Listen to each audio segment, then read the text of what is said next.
Je m'interroge parce que moi je sens la société violente, je sais qu'il y a des violences, j'ai pas envie de les subir, je veux pas non plus me sentir terrorisée parce que ça m'intéresse pas, mais comment je me positionne par rapport à ça?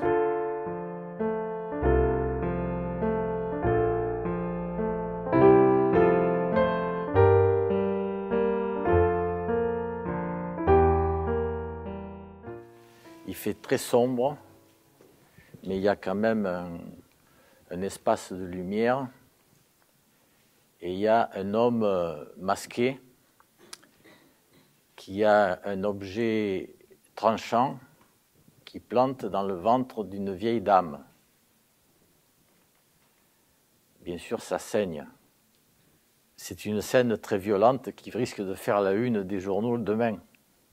Et si je précise que cet homme masqué utilise un bistouri, qu'il est dans une salle d'opération et qu'il est en train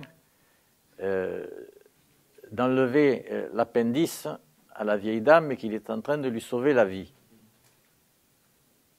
Ça n'est plus violent, là. Pourtant, c'est le même acte. Alors, qu'est-ce qui fait la différence entre le fait que ce soit violent et le fait que ce ne soit pas violent? Je peux imaginer des cas, et certainement vous en avez vécu, j'en ai vécu aussi, où j'étais animé de bonnes intentions et j'ai fait des choses dans de bonnes intentions et puis ça a été finalement quelque chose de catastrophique. Hein? Et parfois aussi, avec des mauvaises intentions, je peux avoir de très beaux résultats. Donc, ce n'est pas l'intention finalement qui va me décrire qu'est-ce que c'est la violence. Dans violence, il y a viol. C'est tout. C'est-à-dire que dès que viol, c'est quelque chose auquel je ne consens pas. Alors, si je suis obligé à quelque chose, je pense que la violence, elle est là. Donc la violence, de mon point de vue, c'est effectivement le fait que je suis privé de ma liberté de choix. Alors cette violence peut s'exercer bien sûr par la contrainte et par la force, mais elle peut s'exercer aussi par la manipulation. Je peux consentir à des choses qui ne vont pas dans le sens de mon intérêt. La difficulté, c'est de voir si mon accord ou mon consentement, il est bien clair pour moi ou s'il est le résultat d'un conditionnement. Dans le cas de la violence, c'est très certainement un conditionnement puisque je vis dans une ambiance où il y a de la violence partout. Enfin, on me la présente dans beaucoup d'endroits, mais dans d'autres endroits, par exemple, on m'en parle pas. On m'en parle beaucoup en Syrie, mais on m'en parle pas beaucoup en Afghanistan, par exemple. Hein, comme par hasard. Voilà.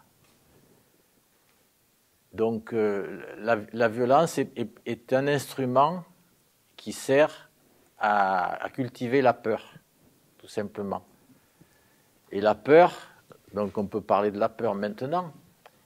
La peur, c'est ce qui va générer des protections. Je me protège. Et en même temps que je me protège, je m'enferme.